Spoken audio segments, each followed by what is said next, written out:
அனைவருக்கும் வணக்கம். இன்னைக்கு வந்து 9ஆம் வகுப்பு தமிழ்ல வந்து 7வது இயல்ல இருக்கக்கூடிய புக் பேக் ஆன்சர்ஸ்லாம் பார்த்துடலாம். என்ன கன்டென்ட் அப்படிங்கிறத செக் பண்ணிக்கலாம். இந்திய தேசிய ராணுவத்தில் தமிழர் பங்கு, சிவகசிந்தாமணி, முத்தொள்ளாயிரம், மதுரை காஞ்சி, சந்தை, ஆகுபெயர். ஓகேவா?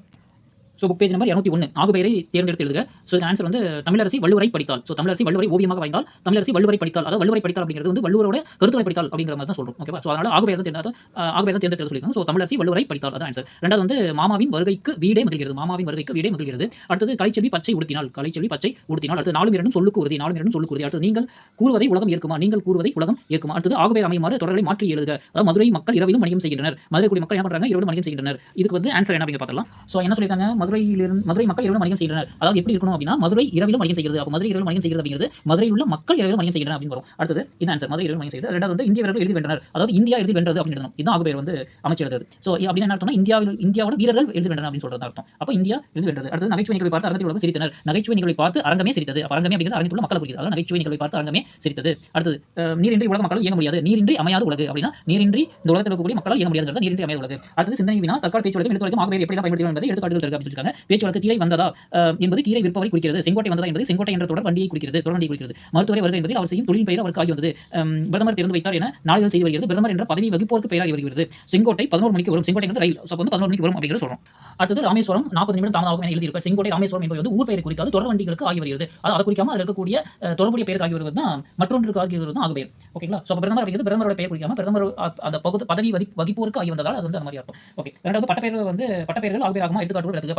பட்டப்பெயர் ஆகுபெயர் ஆகும். எடுத்துக்காட்டு வந்து கருப்பாக இருக்கும் வந்து கருமேகம் வருகிறது என்பர். இது ஆகுபெயர். அதாவது காலை வந்தான் தலையாட்டி பொம்மை அவன் அவள் சரியான டியூப்லைட். காலை வந்தான காலை போன்ற ஒரு இளைஞன் வந்தான் அப்படின்ற அர்த்தம். அடுத்தது குருவினா பார்த்தலாம். என்ன குருவினா அப்படிங்கிறது குருவினாக்கு முன்னாடி 202வது பக்கத்தில் இருக்கக்கூடிய மதிப்பீடு படகு தெரிய பார்த்தலாம். இந்திய தேசிய ராணுவத்தை மோகன் சிங் தலைமையில் ஜப்பானில் உருவாக்கினர். ஆன்சர் வந்து மோகன் சிங் ஜப்பானில். அடுத்து சொல்லும் பொருள் பொருந்தியது வந்து அல்ல சேரு. இளங்கமுகு செய்கோளம் இலக்கம் குறிப்பு வந்து இளங்கமுகு பண்பு தொகை செய்கோளங்கிறது வினைத்தொகை. அடுத்து நச்சிலவேல் கோக்கோதை நாடு நல் யானை கோக்கிலி நாடு தொடரில் குறிப்பிடப்பட்ட நாடுகள் வந்து நச்சிலவேல் கோக்கோதை நாடு சேர நாடு நல் யானை கோக்கிலி நாடு சோழ நாடு. வெறிக்கமல் கலனியில் உளுந்த வெள்ளமை இவடி உணர்த்தும் பொருள் வந்து மணக்கமலும் வயலில் உழவர் வெள்ளமாய் உழுதிருந்தனர். மணக்கமல் வயலில் உழவர் வெள்ளமாய் உழுதிருந்தனர். கூற்று வந்து இந்திய தேசிய ராணுவ படை தலைவராக இருந்த தில்லான் இந்திய தேசிய ராணுவத்தை எதிரும் ஆண்பவும் தமிழர்கள் தான் என்றார். காரணம் வந்து இந்திய தேசிய ராணுவத்திற்கு வளர்ச்சியற்ற பெருமைக்குரியவர் தமிழர்கள். கூட்டும் சரி காரணமும் சரி.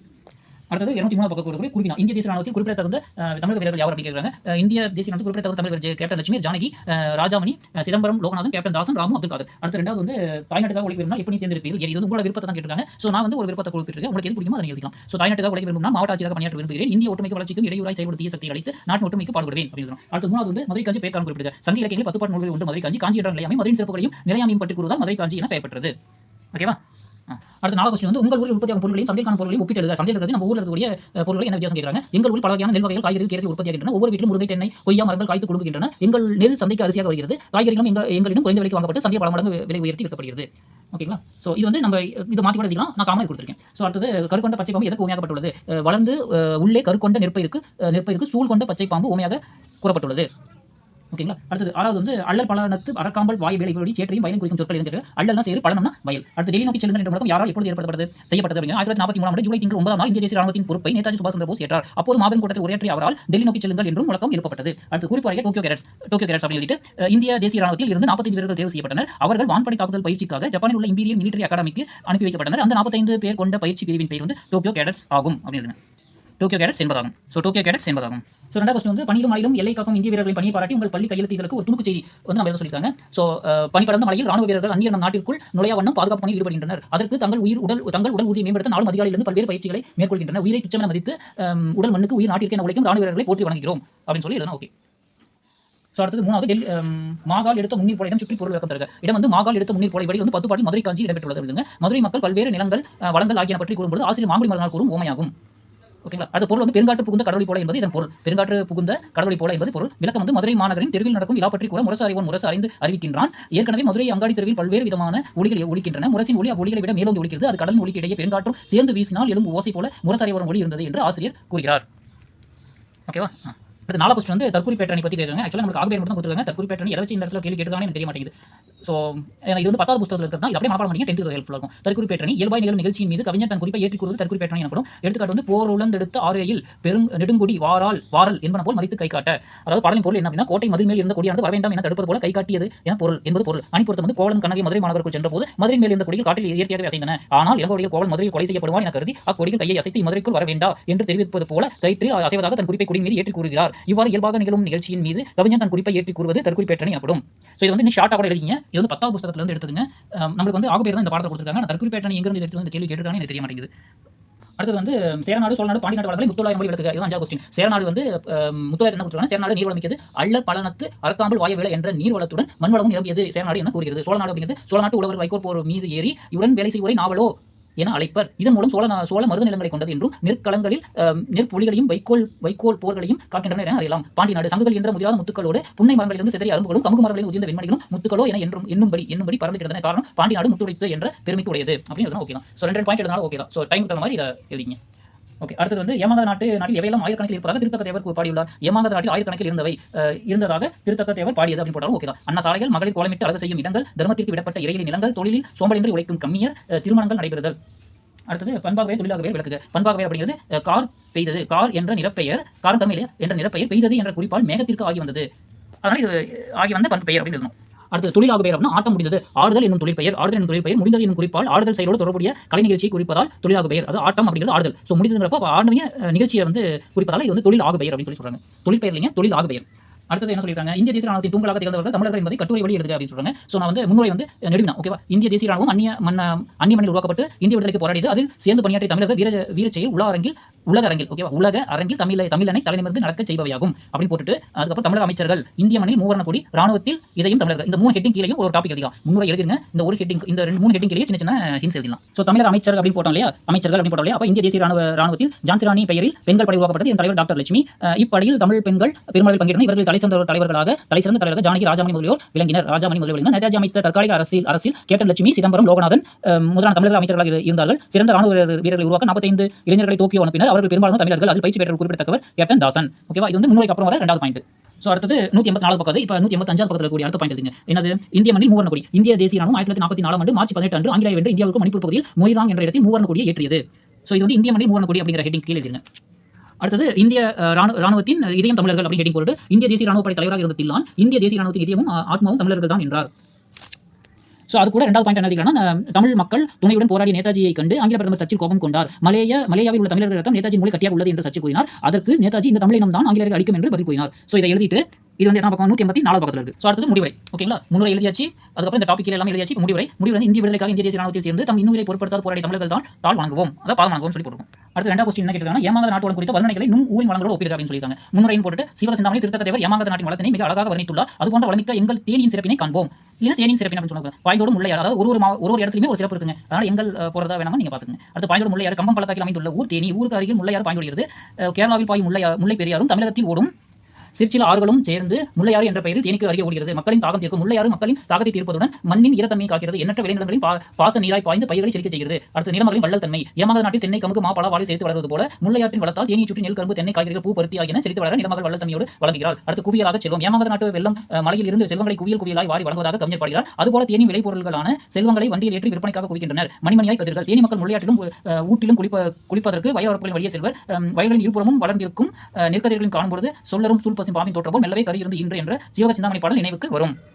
அடுத்தது 1000 ஏமாந்த நாட்டில் ஆயிரக்கணக்கானவை என பட்டியலிடப்பட்டதை போல தேனியிலும் பட்டியலிடலாம். தேனியில் நாள்தோறும் பொருட்கள் ஏற்றி வரும் சரக்குந்து வண்டிகளும் 1000, வாங்குவதற்கான கமிஷன் வண்டிகளும் 1000, பொருட்களை விற்பனைக்கு ஏற்று வரும் இறக்கு வரும் 1000 அப்படின்னு எழுதிட்டு அடுத்த முடிவு இவ்வாறு ஏமாந்த நாட்டோடும் எங்கள் ஊரான தேனியும் ஓரளவுக்கு ஒத்திருப்பதை காணலாம் அப்படின்னு சொல்லி என்ன போதும். அடுத்தது 3 வந்து எங்கள் ஊர் சந்தை என்ற தலைப்பில் நாளிதழ் செய்தி ஒன்றை எழுதுக அப்படின்னு சொல்லியிருக்காங்க. நம்ம வந்து பல்லாவரம் சந்தை பற்றி எழுதலாம். பல்லாவரம் 16 மார்ச் சென்னை பல்லாவரத்தில் வெள்ளிக்கிழமை தோறும் நடைபெறும் சந்தை மிகவும் புகழ்பெற்றது. கருவாடு முதல் கனி வரை கிடைக்கும் பழைய பொருட்களும் புத்தம் புதிய பொருட்களும் ஒருங்கே விற்கப்படும்.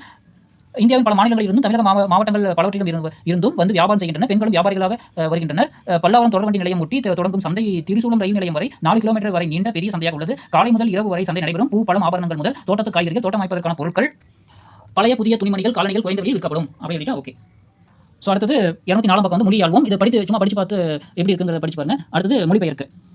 ஸோ மொழிபெயர்க்கு வந்து நான் ஒரு இடத்துலையுமே ஒரு சென்டென்ஸ்க்காக ட்ரான்ஸ்லேட் பண்ணிடுறேன். நீங்கள் வந்து என்ன பண்ணணும், மொத்தமாக ட்ரான்ஸ்லேட் பண்ணி அதாவது பிளாக்ல மட்டும் நீ பேராகிராஃப் எழுதி கொடுத்தா ஓகே பண்ணுது. ஸோ புரியதுக்காக நான் எழுதிருக்கேன். Conversation between two friend meeting by a chance at a mall அப்படின்னா 2 தொழில் எதிர்பாராத விதமாக பெரிய அங்காடியில் சந்தித்த போது நடந்த உரையாடல். Aruna, hi Vanmathi, it's great to see you after a long time. Aruna, வணக்கம் வான்மதி, நீண்ட நாட்களுக்கு பின் உன்னை பார்க்கிறேன். Vanmathi, it's great seeing you. How long has it been? It must be more than 6 months. I am doing good. How about you? Vanmathi, உன்னை பார்த்ததில் மகிழ்ச்சி. ரொம்ப நாள் ஆகிவிட்டது. 6 மாதத்துக்கு மேலாகிவிட்டது. நான் நன்றாக இருக்கேன். நீ எப்படி இருக்கிறாய்? Aruna, fine. I have come with my parents. They are inside the grocery shop. What about you? Aruna, நான் நன்றாக இருக்கிறேன். நான் பெற்றோருடன் வந்துள்ளேன். அவர்கள் மளிகை கடைக்குள் இருக்கின்றனர். நீ என்ன செய்கிறாய்? Vanmathi, I came with my father. He has gone to buy tickets for 3D movie. Vanmathi, நான் என் தந்தையுடன் வந்துள்ளேன். அவர் 3 பிம்ப திரைப்படத்திற்கான அனுமதி சீட்டு வாங்கச் சென்றுள்ளார். Aruna, which movie? அருணா, என்ன படம்? Vanmathi, welcome to the jungle. Vanmathi, welcome to the jungle. Aruna, great, I am going to ask my parents to take that movie. Aruna, சிறப்பு, நான் என் பெற்றோரிடம் இந்த படத்திற்கு என்னை அழைத்துச் செல்லுமாறு கேட்டுக்கொள்ளப் போகிறேன். ஸோ இந்த கான்வர்சேஷனுக்கான தமிழாக்கம் கொடுத்தாச்சு. அது வந்து நீங்கள் தமிழில் மட்டும் இருந்தாவே ஓகே தான். இங்கே எக்ஸாம்பிள் வந்து தமிழாக்கம் மட்டும் செய்து எழுதினா ஓகே தான். என்ன சொல்ல, இங்கிலீஷ் தமிழ் ரெடி சேர்த்து எழுதி டைம் வேஸ்ட் பண்ண வேண்டாம். ஸோ அடுத்து என்ன சொல்லியிருக்காங்க, பொருத்தமான இடங்களில் அடைமொழியிட்டு சொற்றொடரை விரிவாக்குக, புத்தகம் படிக்கலாம் அப்படிங்கிறது நல்ல ஆழ்ந்து நாளும் சேர்ந்து மகிழ்ந்து உணர்ந்து. ஸோ இந்த வார்த்தைகளும் சேர்த்து சென்டென்ஸ் வந்து பெருசாகிட்டே போகணும். எடுத்துக்காட்டு போட்டுருக்காங்க, நல்ல புத்தகம் படிக்கலாம், நாளும் நல்ல புத்தகம் படிக்கலாம் வரும். அதே மாதிரி விளையாடுவது நன்று, ஓடி ஆடி மாலையில் சேர்ந்து திடலில் அனைவரும் அப்படிங்கிற மாதிரி இருக்குது. ஸோ என்னங்கிறது பார்த்தலாம். ஸோ நாளும் நல்ல புத்தகம் படிக்கலாமா, நாளும் புத்தகம் படிக்கலாம், நாளும் நல்ல புத்தகம் படிக்கலாம், நாளும் நல்ல புத்தகம் தேர்ந்து படிக்கலாம், நாளும் நல்ல புத்தகம் தேர்ந்து உணர்ந்து படிக்கலாம், நாளும் நல்ல புத்தகம் தேர்ந்து உணர்ந்து மகிழ்ந்து படிக்கலாம், நாளும் நல்ல புத்தகம் தேர்ந்து உணர்ந்து ஆழ்ந்து படிக்கலாம். ஓகேங்களா? இந்த மாதிரி டிட்டோ போட்டு இடத்துல அந்த சென்டென்ஸாக ஃபுல்லாக எழுதுங்க. எக்ஸாம்பிள் வந்து என்ன பண்ணணும், ஃபுல்லாக தான் எழுதணும். இந்த மாதிரி எழுதக்கூடாது. ஓகேவா? அடுத்தது என்ன கொடுத்துருக்காங்க, விளையாடுவது நன்று, மாலையில் விளையாடுவது நன்று, மாலையில் திடலில் விளையாடுவது நன்று, மாலையில் திடலில் அனைவருடன் விளையாடுவது நன்று, மாலையில் திடலில் அனைவருடன் சேர்ந்து விளையாடுவது நன்று, மாலையில் திடலில் அனைவருடன் சேர்ந்து ஓடியாடி விளையாடுவது நன்று. ஓகேங்களா? இது வந்து பொறுமையாக ஸ்லோ பண்ணி நீங்கள் கேட்டு எழுதிக்கலாம். ஸோ இந்த டிட்டோ போட்டு இடத்துல எல்லாமே வேர்டிங்ஸாக எழுதுங்க. நான் இதே வார்த்தை திரும்ப எழுத வேண்டாம் அப்படின்னு சொல்லி எழுதிருக்கேன். தயவு செஞ்சு எக்ஸாம் என்ன பண்ணக்கூடாது, இதே மாதிரி எழுதக்கூடாது. ஃபேர் நோட்டுக்கும் இது மாதிரி எழுதக்கூடாது, ஃபுல்லாக எழுதணும். ஸோ அது வந்து பிழை நீக்குன்னு சொல்லி பேராகிராஃப் கொடுத்துருக்காங்க இல்லையா? ஸோ இதுக்கான ஆன்சர் நான் இங்கே எழுத பார்த்தேன், பட் அது வந்து சரியா வரல. இது என்ன பண்ணணும், இந்த பேராகிராஃப் அப்படியே சரியான எங்கெல்லாம் ஃபஸ்ட் பிழை இருக்குன்னு சொல்லி பென்சில் அன்லைன் பண்ணிட்டு அதுக்கப்புறம் சரியானதை வந்து ஆன்சர் எழுதிட்டு எங்கே நீங்கள் கரெக்ஷன் போட்டுருக்கீங்களோ அங்கே வந்து அன்லைன் பண்ணி காமிக்கணும். ஓகேவா? ஸோ நான் வந்து அந்த வார்த்தைகள் மட்டும் எது சரியான வார்த்தையோ அதை மட்டும் எழுதிருக்கேன். நீங்கள் என்ன பண்ணணும்னா அந்த பேராகிராஃபில் ஃபஸ்ட்டு என்ன பண்ணணும், பென்சில் வந்து எங்கெல்லாம் பிழை இருக்குன்னு படிச்சு பார்த்து பென்சில் அன்லைன் பண்ணிக்கணும். அதுக்கப்புறம் ஆன்சரில் எழுதும்போது அந்த பேராகிராஃப் ஃபுல்லாகவே அந்த பற்றி ஃபுல்லாகவே எழுதி சரியான விடையை போட்டு நம்மளுக்கு தெரிஞ்சது எங்க தவறுன்னு சொல்லி அப்போ சரியானதை எழுதி ஃபுல்லாக எழுதி எங்கெல்லாம் கரெக்ஷன் போட்டுமோ அங்கே வந்து அன்லைன் பண்ணணும். பெருந்தலைவர், அந்த ரூ வந்து தப்பாக இருக்கும், பெருந்தலைவர். அடுத்து நிறைவு, ரை வந்து தப்பாக போட்டுருப்பாங்க. அடுத்து செய்யவில்லை, வில்லை இல்லு வந்து பிழை எழுதிருப்பாங்க. என்றாலும் கிராஸ் மிஸ்டேக் இருக்கும், என்றாலும் அளவுக்கு லா தப்பாக போட்டுருப்பாங்க. இதழ்களை லை தப்பாக போட்டுருப்பாங்க. அறையை ரை தப்பாக போட்டுருப்பாங்க. விசிறியை ரை தப்பாக போட்டுருப்பாங்க. அடுத்து நிறுத்த அப்படிங்கிறது ரூ வந்து தப்பாக போட்டுருப்பாங்க. துணிமணிகளை 2 சொல்லி போட்டுருப்பாங்க. ஸோ இது எல்லாமே சரியான வார்த்தைகள். இது அன்லைன் பண்ணிக்கிற இடத்துல நான் கரெக்ஷன் பண்ணியிருக்கேன். நம்ம என்ன பண்ணணும் சொல்லிட்டேன். ஸோ இந்த பேராகிராஃப் அப்படியே எழுதி சரியான வார்த்தையை எழுதி அதான் அன்லைன் பண்ணணுங்க. இந்த மாதிரி என்ன பண்ணக்கூடாது, அடிச்சு மேலே எழுதக்கூடாது. ஓகேவா? சரியான விடை மட்டும் தான் எழுதணும். பிழை நீக்கி எழுதி அந்த எந்த பிழையை நம்ம கரெக்ஷன் போட்டோங்கிறத அன்லைன் பண்ணி காமிக்கணும். ஸோ அடுத்தது கீழ்காணும் பத்தியில் உள்ள ஆகுபெயர்களை அட்டவணைப்படுத்துக. ஸோ இந்த பத்தி வந்து நீங்கள் படிச்சிங்க, நான் வந்து ஆன்சர் மட்டும் கொடுத்துருக்கேன். ஓகேங்களா? அதாவது விமலா கோட்டத்தில் தட்டி வந்து டிசம்பரை தலையில் சூடினால், ஒரு உதாரணம் மட்டும் எழுதுறேன். ஸோ டிசம்பரை தலையில் சூடினால் அப்படிங்கிறது காலாகுபெயர். டிசம்பரை தலையில் சூடினால் அப்படிங்கிறது காலாகுபெயர். இதை வந்து என்ன பண்ணணும்னா டிசம்பரை அப்படிங்கிறது அப்ளை பண்ணுங்க. நீங்கள் இந்த ஃபார்மேட்டில் ஆன்சர் எழுதினாவே போதுமானது தான். தலைக்கு 200 கொடுங்க. அப்போ 200 அப்ளை பண்ணிட்டு என்ன அளவை எழுதுங்க. வெள்ளை மனம் கொண்ட வேலையாட்கள் அப்படிங்கிறது வெள்ளை மனம் அப்படிங்கிறது பண்பாகுபெயர். 5 கிலோ வாங்க வேண்டும். 5 கிலோ அப்ளை பண்ணி எடுத்தல் அளவை. துணி உலர்த்துவதற்கு 4 மீட்டர் வாங்க வேண்டும் அப்படிங்கிறது நீட்டல் அளவை. ஓகேங்களா? நீட்டல் அளவை. வயலின் கேட்டு மகிழ்ந்தால் இது வந்து கருவியாகுபெயர். சிவசங்கரையை படித்து முடிக்க வேண்டும் அப்படின்னா கருத்தாகுபெயர். அதாவது அவருடைய கருத்தை படிச்சு முடிக்கணும் அப்படிங்கிறது தான். ஸோ இதே மாதிரி நீங்கள் எக்ஸாம் எழுதிட்டு என்ன இந்த வார்த்தை அப்ளை பண்ணி என்ன ஆகுபெயர் அப்படின்னு சொல்லி எழுதிட்டா ஓகே, அவ்வளோதான். ஸோ அடுத்தது பயண அனுபவங்கள் தேவையான நம்ம பேசிக்கலாம். அடுத்து நயம் பாராட்டுக. யாரோட வாணிதாசன் அவருடைய பாடல் கொடுத்துருக்காங்க. இந்த பாடல் வந்து நீங்கள் படிச்சீங்க, ஆன்சர் மட்டும் சொல்லிடுறேன். ஸோ இருக்கக்கூடிய தொடை வந்து தொடரில் மோனை எதிரை முரண் தொடைகள் அமைய காணலாம். மோனை அப்படிங்கிறது செய்யுள் முதலில் தோன்றி வருவது மோனை தொடையாகும். அதாவது செய்யுள் இருக்கக்கூடிய முதலில் தோன்றி வருது வயலிடை, வளைந்து, அயலுல, ஆம்பலின், கயல, கரைவால், பெயரை, பெருங்குளம். ஸோ பாருங்க அப்படி வந்துருக்கு இல்லையா? ஸோ அந்த வரிசையில் வந்தாவே வா அந்த மாதிரி வந்தாவே ஓகே தான். ஸோ ஃபர்ஸ்ட் எழுத்து எல்லாமே ஒன்றி வந்திருக்கிறதுனால இது வந்து மோனை தொடை. அது இதுகை முதல் எழுத்து அளவுக்கு இரண்டாம் எழுத்து ஒன்றி வர கொடுப்பது இதுகை தொடை அப்படிங்கிறோம். வயலிடை, அயலுல, கயலிடை, பெயரிடை அப்படின்னு சொல்லிட்டு இந்த யா மட்டும் அன்லைன் பண்ணி, அதாவது இரண்டாம் எழுத்து வந்து ஒரே மாதிரி இருக்கு இல்லையா, அதை அன்லைன் மட்டும். அடுத்து முரண் தொடை அப்படிங்கிறது எதிரெதிரான சொற்கள் அமைய கொடுப்பது முரண் தொடையாகும். செங்கல் ஆப்போசிட் வந்து கருவரல் அப்படிங்கிறது சே கா அப்படி எழுதிக்கோங்க. ஆப்போசிட் வார்த்தை. செந்நிறம் தர்ம நிறம் சொல்கிறோம் அந்த மாதிரி. செங்கன் அப்படின்னு கருவரல் அப்படின்னு எழுதிக்கும். செங்கன் சொல்லிங்க. அணிநயம் வந்து வானின தோன்றும் பெருங்குளம் என்பது உயர்வு நவிர்ச்சி அணி. வானின தோன்றும் பெருங்குளம் அப்படிங்கிறது உயர்வு நவிர்ச்சி அணி அப்படின்னு சொல்றாங்க. அடுத்தது எழுசீர் விருத்தத்தில் எவரும் படித்தறியும் எளிய சொற்களில் ஆற்றிசை சிறப்பை கூறுகிறது. ஓகேங்களா? ஆற்றிசையை பற்றி நம்மளுக்கு சொல்றாங்க. எழுசீர் விருத்தத்தில் அதாவது எழுசீர் ஒரு ஃபர்ஸ்ட் லைன் 4 அடுத்து 3 ஃபர்ஸ்ட் லைன் 4 அடுத்து 3 4 3 ஆல்டர்னேட் வந்துட்டு இருக்கும். எழுசீர் விருத்தத்தில் எவரும் படித்தறியும் எளிய சொற்கள் ஆற்றிசை சிறப்பை கூறுகிறது அப்படின்னு எழுதிட்டா ஓகே, அவ்வளவுதான். அடுத்து மொழியோட விளையாடுக. நான் 4 எழுத்துக்காரன். அப்ப என்ன பண்ணணும், 4 பாக்ஸ் போட்டோம். முதல் 2 அம்மாவில் மாவை தொலைந்து நிற்கும். அப்ப மா வந்து தொலைஞ்சு போச்சு. அப்ப என்ன இருக்கும், ஆவும் இருக்கும். அடுத்த எழுத்து சேர்த்தால் வில்லின் துணைவன். அப்ப வில்லோட துணைவன் யாரு? அடுத்த எழுத்து சேர்த்தோம். அம்பு, வில்லுக்கு யாரு? அம்புதான் துணைவன். அடுத்தது கடைசி இரண்டும் கணக்கில் இது என்பது கணக்கில் எது நம்ம சொல்லுவோம், புலி அப்படின்னு சொல்லுவோம். அப்ப கடைசி 2 எழுத்து வந்து புலி அப்படின்னு வருது. முழுதாய் பார்த்தால் மேகத்திடை தெரிவான் அம்புலி. ஓகேவா?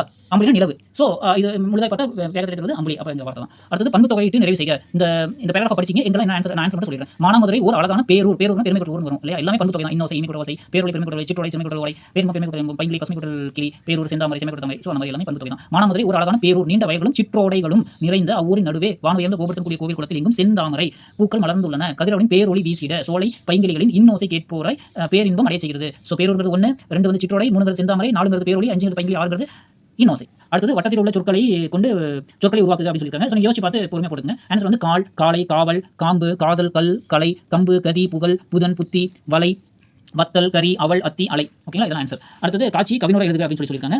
இதில் என்னெல்லாம் இந்த பிக்சர் இருக்குது அப்படின்னு சொல்லி பார்த்தோம்னா தாமரைப்பூ இருக்குது, ஒருத்தர் டான்ஸ் ஆடுறாங்க, கொடி இருக்குது, காளைமாடு இருக்குது, கரும்பு பொங்கல் வைக்கிறாங்க, பனைமரம் இருக்குது, புறா இருக்குது. ஸோ என்னெல்லாம் இருக்கோ அதை வச்சு நம்ம ஒரு சின்னதாக எழுதிருக்கோம். அவ்வளோதான். தமிழ்நாட்டின் மாநில மரம் பனை என்போம். அடுத்து மனிதோறும் பொங்கலிட்டு கரும்பு சேர்ப்போம். மங்கை அவள் முத்திரை தோன்ற மான்விழியால் ஆடுகிறாள். தேசிய கொடியை போற்றுவோம். சிறகை விரிக்கும் பறவை பரப்போம் இல்லை பறவையாய் பரப்போம். ஓகேங்களா? பறவை மாதிரி எல்லாம் சந்தோஷமாக இருக்கும். எனக்கு தெரிஞ்ச வரைக்கும் எழுதிக்கலாம். ஸோ நீங்கள் எப்படி வேணாலும் நீங்கள் மாற்றி எழுதிக்கலாம். ஸோ அடுத்தது அகராதியில் காண்க இருக்கா? ஸோ அகராதியை காண்க அப்படிங்கிறது ஈகை அப்படிங்கிறது கொடை, பொன், கற்பகம், காற்று, மேகம். அடுத்து குறும்பு அப்படிங்கிறது ஊர், குறுநில மன்னர், பகைவர், அரண், குறும்புத்தன்மை, பாலிநிலத்தார். அடுத்து கோன்கள் அரசன், தலைவன், இடையர், பட்டப்பெயர். அடுத்து புகழ் அப்படிங்கிறது இருப்பிடம், துணை, பற்றுக்கோடு, தஞ்சம், உடம்பு. அடுத்து மொயம்பு அப்படிங்கிறது தோல்வழி, பலம். ஓகேங்களா? ஸோ அடுத்தது நிற்காதற்கு சமூகத்திற்கு எனது பணிகள் என்ன பண்ணும்? குப்பைகளை குப்பை தொட்டியில் போடுவேன், தண்ணீர் வீணாவதை எது கண்டாலும் தடுப்பேன், மழைநீர் சேகரிப்பு இன்றியமையை வலியுறுத்துவேன். இந்த மாதிரி நம்பர் 3 பாயிண்ட், முதியோருக்கு உதவுவேன், என் வகுப்பு தோழர்களுக்கு உதவுவேன், சாலை விதிகளை மதிப்பேன். ஓகேங்களா? இது வந்து நம்ம செய்யணும். ஓகே, ஸோ இதோட அதுக்கப்புறம் அறிவியல் செய்தற்கு ஓகே, இதோட இந்த லெசன் வந்து முடிஞ்சது. Okay, thank you.